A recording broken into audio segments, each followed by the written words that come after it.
നമസ്കാരം. Evening business ന്യൂസിലേക്ക് സ്വാഗതം. പ്രധാന വാർത്തകൾ. ഇന്ത്യ US ഇടക്കാല വ്യാപാര കരാർ ലക്ഷ്യമിടുന്നത് 20% താഴെയുള്ള തീരുവയെന്ന റിപ്പോർട്ട്. ഇന്ത്യക്ക് ലഭിക്കുക വിയറ്റ്നാമിനേക്കാൾ മികച്ച ഇളവുകളെന്നും സൂചന. ഇന്ത്യയുടെ വിദേശ നാണ്യ കരുതൽ ശേഖരം $699.736 ബില്യൺ ഇടിഞ്ഞു. കാരണമായത് രൂപയുടെ മൂല്യത്തകർച്ച കുറയ്ക്കാൻ RBI നടത്തിയ ഫോറക്സ് മാർക്കറ്റ് ഇടപെടൽ. ഈ ആഴ്ച ഇന്ത്യൻ ഓഹരി വിപണിയിൽ എത്തിയത് 5260 കോടി രൂപയുടെ വിദേശ നിക്ഷേപം. ആഴ്ചയിലെ എല്ലാ വ്യാപാര ദിവസങ്ങളിലും വിദേശ നിക്ഷേപകർ ഓഹരികൾ വാങ്ങിയതായി സ്റ്റോക്ക് എക്സ്ചേഞ്ച് കണക്കുകൾ. നടപ്പ് സാമ്പത്തിക വർഷം ഇന്ത്യൻ വ്യോമയാന മേഖല 3000 കോടിയുടെ നഷ്ടം നേരിടുമെന്ന റിപ്പോർട്ട്. ഇന്ധനവിലയിലെ വർധനയടക്കം തിരിച്ചടിയാവും.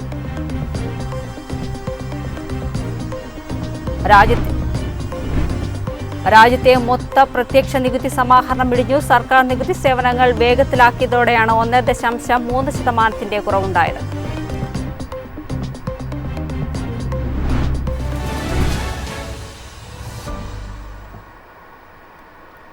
വാർത്തകൾ വിശദമായി. ഇന്ത്യ US ഇടക്കാല വ്യാപാര കരാർ ലക്ഷ്യമിടുന്നത് 20% താഴെയുള്ള തീരുവയെന്ന റിപ്പോർട്ട്. ഇന്ത്യക്ക് ലഭിക്കുക വിയറ്റ്നാമിനേക്കാൾ മികച്ച ഇളവുകളെന്നും സൂചന.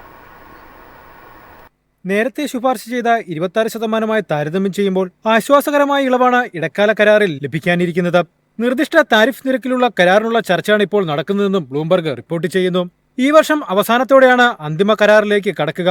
ആ സമയത്ത് 20% താഴെയുള്ള തീരുവയ്ക്കായി ചർച്ച നടത്താൻ ഇത് രാജ്യത്തിന് അവസരം നൽകും. നേരത്തെ UK-യും വിയറ്റ്നാമുമായി അമേരിക്ക കരാറിലെത്തിയിരുന്നു. എന്നാൽ ഇപ്പോൾ വിയറ്റ്നാം 20% തീരുവ നിരക്ക് കുറയ്ക്കാനുള്ള ചർച്ചയിലാണ്. ട്രംപ് ഭരണകൂടവുമായി വ്യാപാര ധാരണയിലെത്തിയ രാജ്യങ്ങളുടെ പട്ടികയിലേക്ക് ഉടൻ തന്നെ ഇന്ത്യയും എത്തുമെന്ന് റിപ്പോർട്ട് വ്യക്തമാക്കി. News desk MyFin TV. ഇന്ത്യയുടെ വിദേശ നാണ്യ കരുതൽ ശേഖരം $699.736 ബില്യൺ ഇടിഞ്ഞു. രൂപയുടെ മൂല്യത്തകർച്ച കുറയ്ക്കാൻ RBI നടത്തിയ ഫോറക്സ് മാർക്കറ്റ് ഇടപെടലാണ് ഇതിന് കാരണം. ജൂലൈ 4 അവസാനിച്ച ആഴ്ചയിലാണ് വിദേശ നാണ്യ കരുതൽ ശേഖരത്തിൽ ഇടിവുണ്ടായത്. ആഭ്യന്തര തലത്തിൽ സമ്പദ് വ്യവസ്ഥയിൽ ഉണർവുണ്ടെങ്കിലും രൂപ സമ്മർദ്ദത്തിൽ തുടരുകയാണ്. ഇത്തരം സാഹചര്യത്തിൽ ഡോളറിനെതിരായ രൂപയുടെ മൂല്യസ്ഥിരത നിലനിർത്താൻ റിസർവ് ബാങ്ക് വിദേശ നാണ്യശേഖരം പ്രയോജനപ്പെടുത്താറുണ്ട്. ഇതിനായി കരുതൽ ശേഖരത്തിൽ നിന്ന് വൻതോതിൽ ഡോളർ വിറ്റഴിക്കുന്നതുൾപ്പെടെയുള്ള നടപടികളാണ് എടുക്കാറുള്ളത്. ഈ വർഷം ജനുവരി മുതലുള്ള കാലയളവിൽ നിരവധി തവണ റിസർവ് ബാങ്ക് കരുതൽ ശേഖരം വിറ്റഴിച്ച് രൂപയെ പിന്തുണച്ചിരുന്നു. കൂടാതെ ഡോളറിന്റെ മൂല്യനിർണ്ണയത്തിലെ മാറ്റങ്ങളും കരുതൽ ശേഖരം കുറയുന്നതിലേക്ക് നയിച്ചതായി റിസർവ് ബാങ്ക് ഡേറ്റ വ്യക്തമാക്കുന്നു. കഴിഞ്ഞ ആഴ്ചയിൽ വിദേശ നാണ്യ കരുതൽ ശേഖരത്തിൽ $4.8 ബില്യൺ വർധന വന്നിരുന്നു. അതായത് കരുതൽ ശേഖരം $702.78 ബില്യൺ ഡോളറിലെത്തിയിരുന്നു. ഇതിൽ നിന്നാണ് ഒരാഴ്ച ഇടവേളയിൽ കുറവ് വന്നത്. കരുതൽ ശേഖരത്തിൽ വിദേശ കറൻസി ആസ്തികൾ $3.537 ബില്യൺ കുറഞ്ഞ് $591.287 ബില്യണിലേക്കെത്തി. എന്നാൽ സ്വർണ്ണ കരുതൽ ശേഖരം $342 മില്യൺ വർദ്ധിച്ച് $84.846 ബില്യൺ കുതിച്ചിട്ടുണ്ട്. ആഗോള അനിശ്ചിതത്വങ്ങളുടെ പശ്ചാത്തലത്തിൽ റിസർവ് ബാങ്ക് കരുതൽ ശേഖരത്തിലേക്ക് ഡോളറിന് പകരം സുരക്ഷിത ആസ്തിയായ സ്വർണത്തിന്റെ അളവ് കൂട്ടാൻ ശ്രമിക്കുന്നുവെന്നാണ് ഇത് വ്യക്തമാക്കുന്നത്. അതേസമയം വിദേശ വിനിമയ കരുതൽ ശേഖരത്തിൽ 39 ബില്യണിന്റെ മുന്നേറ്റമാണ് ഉണ്ടായിട്ടുള്ളതെന്ന് റിസർവ് ബാങ്ക് ഡേറ്റ വ്യക്തമാക്കുന്നു. News desk MyFin TV. ഈ ആഴ്ച ഇന്ത്യൻ ഓഹരി വിപണിയിൽ എത്തിയത് 5260 കോടി രൂപയുടെ വിദേശ നിക്ഷേപം.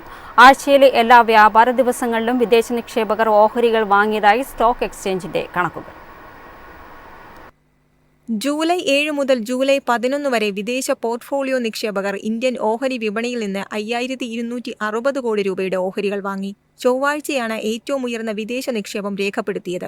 അന്ന് വിദേശ നിക്ഷേപകർ 2771 കോടി രൂപ ഓഹരികൾ നിക്ഷേപിച്ചു.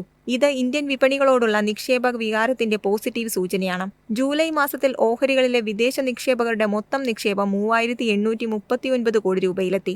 US വ്യാപാര ചർച്ചകളെ ചുറ്റിപ്പറ്റിയുള്ള അനിശ്ചിതത്വം കാരണം വിപണിയിൽ ചാഞ്ചാട്ടം വർദ്ധിച്ചേക്കാമെന്നതിനാൽ വരുന്ന ആഴ്ചയിൽ വിദേശ നിക്ഷേപം കുറയാൻ സാധ്യതയുണ്ടെന്ന് മോട്ടിലാൽ ഒസ്വാൾ ഫിനാൻഷ്യൽ സർവീസസ് പറയുന്നു. കഴിഞ്ഞ ജൂൺ മാസത്തിൽ വിദേശ നിക്ഷേപകർ 14,590 കോടി രൂപയുടെ അറ്റ നിക്ഷേപം നടത്തിയിരുന്നു. മെയ് മാസത്തിൽ വിദേശ നിക്ഷേപകർ 19,860 കോടി രൂപ നിക്ഷേപിച്ചു. ഈ വർഷം ആദ്യം FPIകൾ ഇന്ത്യൻ ഓഹരികളിൽ നിന്ന് ഗണ്യമായ തുക പിൻവലിച്ചിരുന്നു. മാർച്ചിൽ അവർ 3,973 കോടി രൂപയുടെ ഓഹരികൾ വിറ്റു. News desk MyFin TV. നടപ്പ് സാമ്പത്തിക വർഷം ഇന്ത്യൻ വ്യോമയാന മേഖല 3000 കോടിയുടെ നഷ്ടം നേടുമെന്ന് റിപ്പോർട്ട്. ഇന്ധനവിലയിലെ വർധനയടക്കം തിരിച്ചടിയാവും. ICRAയുടെ റിപ്പോർട്ടിലാണ് 2000 കോടിക്കും 3000 കോടിക്കുമിടയിലെ നഷ്ടസാധ്യത ചൂണ്ടിക്കാട്ടുന്നത്. 2024 സാമ്പത്തിക വർഷത്തിൽ 1600 കോടിയുടെ അറ്റാദായം രേഖപ്പെടുത്തിയ സ്ഥാനത്താണിതെന്നതും പ്രസക്തമാണ്. തുടർച്ചയായുണ്ടാവുന്ന വെല്ലുവിളികളാണ് മേഖലയെ സമ്മർദ്ദത്തിലാക്കുന്നതെന്ന് റിപ്പോർട്ട് വ്യക്തമാക്കുന്നു. വ്യോമയാന മേഖലയിലെ ഇന്ധനവിലയിലുണ്ടായ ഉയർച്ച കമ്പനികളുടെ പ്രവർത്തന മാർജിനുകളിൽ സമ്മർദ്ദമുണ്ടാക്കി.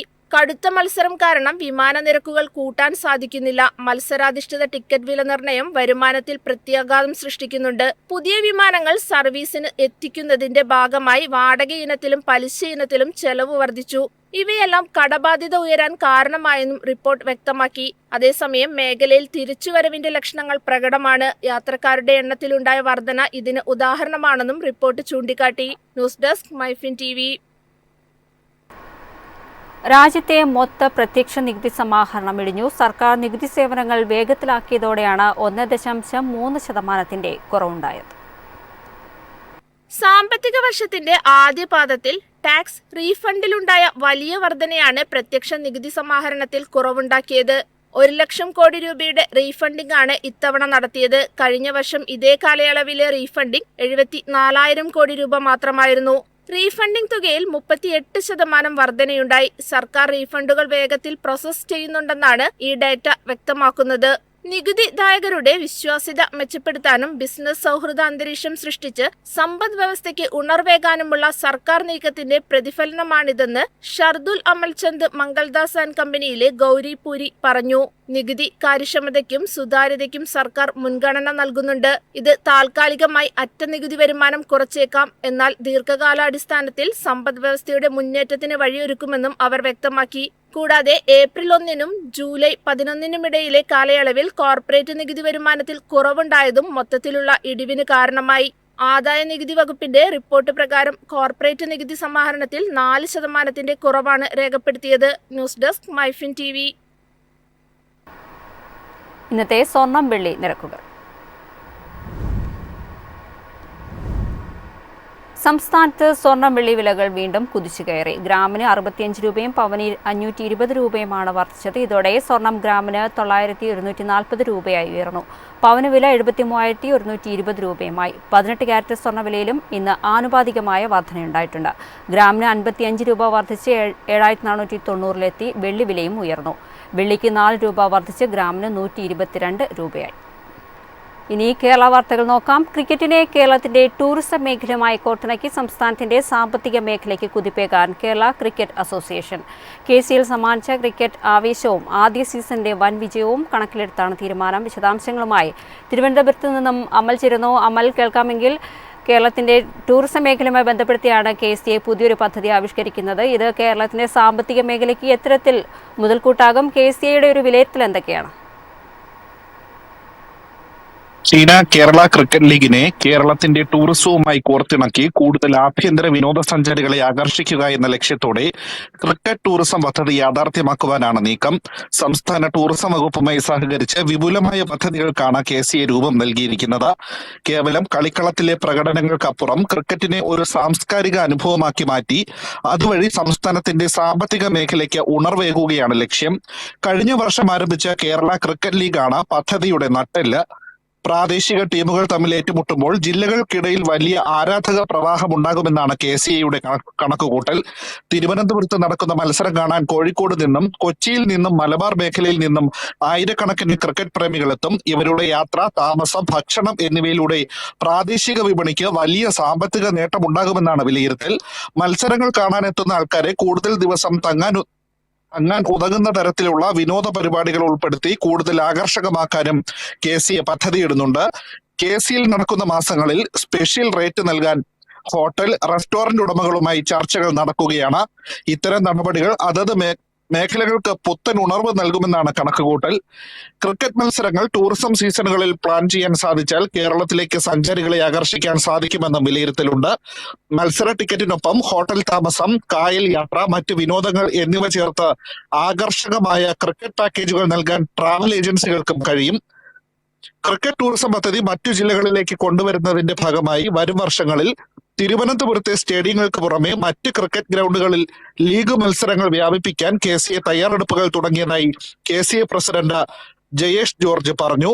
വെല്ലുവിളികളെ അതിജീവിച്ച് ഈ സ്വപ്ന പദ്ധതി നടപ്പിലാക്കാൻ കഴിഞ്ഞാൽ കേരളത്തിന് ലോക സ്പോർട്സ് ടൂറിസം ഭൂപടത്തിൽ തങ്ങളുടേതായ ഇടം കണ്ടെത്താനാകുമെന്നാണ് പ്രതീക്ഷ. ഷീന.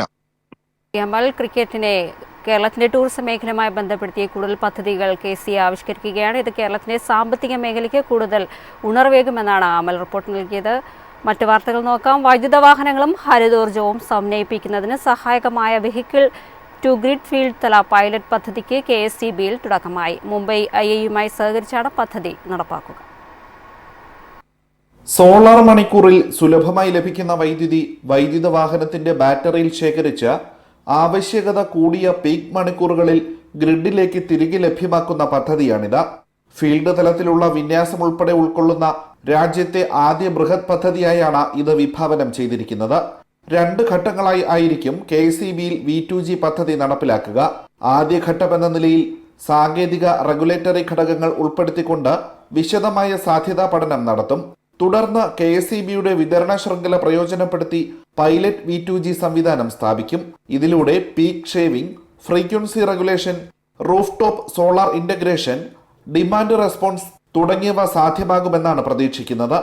V2G പദ്ധതിയെക്കുറിച്ചും കേരളത്തിൽ ഈ പദ്ധതി നടപ്പാക്കുന്നത് സംബന്ധിച്ചും KSEB chairman and managing director Mir Muhammad Ali IASഉം IIT ബോംബെയിലെ അസോസിയേറ്റ് പ്രൊഫസർ സാക്കിർ ഹുസൈൻ റാത്തറും തമ്മിൽ വിശദമായ ചർച്ച നടത്തി. തിരുവനന്തപുരം വൈദ്യുതി ഭവനിൽ നടന്ന ചടങ്ങിൽ IIT ബോംബെയിലെ അസോസിയേറ്റ് പ്രൊഫസർ സാക്കിർ ഹുസൈൻ റാത്തറും KSEB റീസ് വിഭാഗം ചീഫ് എഞ്ചിനീയറുടെ പൂർണ്ണ ചുമതല വഹിക്കുന്ന ആശ PIയും തമ്മിൽ ധാരണാപത്രത്തിൽ ഒപ്പുവെച്ചു. മൈഫിൻ TV തിരുവനന്തപുരം. എല്ലാ വകുപ്പുകൾക്കും ഒരേപോലെയാണ് പണം അനുവദിക്കുന്നതെന്ന് ധനമന്ത്രി KN ബാലഗോപാൽ. കൂടുതൽ പണം വേണ്ട വകുപ്പുകൾക്ക് അങ്ങനെയും അനുവദിക്കും. ഇടതു പാർട്ടികളുടെ സമ്മേളനങ്ങളിൽ വിമർശനം സ്വാഭാവികമാണ്. സർക്കാരിന് കൂട്ടായ ഉത്തരവാദിത്തമാണുള്ളതെന്നും മന്ത്രി കൂട്ടിച്ചേർത്തു. കേന്ദ്ര സർക്കാർ പണം നൽകുന്നില്ലെന്ന് കരുതി അധ്യാപകർക്ക് ശമ്പളം കൊടുക്കാതിരിക്കാൻ പറ്റില്ല. ഇങ്ങനെയുള്ള പ്രശ്നങ്ങൾക്ക് അധികം നൽകേണ്ടി വരും. ഇപ്പോൾ കാരുണ്യയ്ക്ക് നൽകുന്നത് 1400 കോടി രൂപയാണെന്നും അദ്ദേഹം പറഞ്ഞു. പ്രധാന വാർത്തകൾ വീണ്ടും.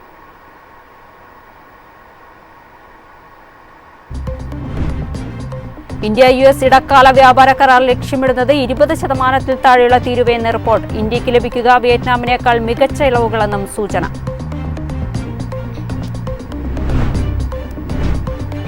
ഇന്ത്യയുടെ വിദേശ നാണ്യക്കരുതൽ ശേഖരം $699.736 ബില്യൺ ഇടിഞ്ഞു. കാരണമായത് രൂപയുടെ മൂല്യത്തകർച്ച കുറയ്ക്കാൻ RBI നടത്തിയ ഫോറക്സ് മാർക്കറ്റ് ഇടപെടൽ.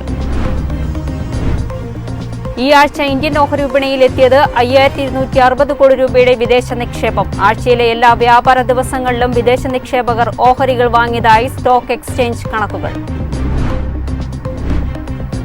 നടപ്പ് സാമ്പത്തിക വർഷം ഇന്ത്യൻ വ്യോമയാന മേഖല 3000 കോടിയുടെ നഷ്ടം നേരിടുമെന്ന് റിപ്പോർട്ട്. ഇന്ധനവിലയിലെ വർധനയടക്കം തിരിച്ചടിയാകും.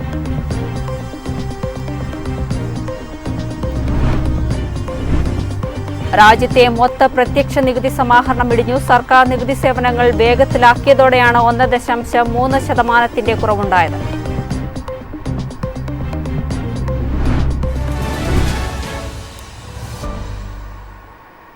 ഈ വാർത്താ ബുള്ളറ്റിൻ ഇവിടെ പൂർണ്ണമാകുന്നു. നമസ്കാരം.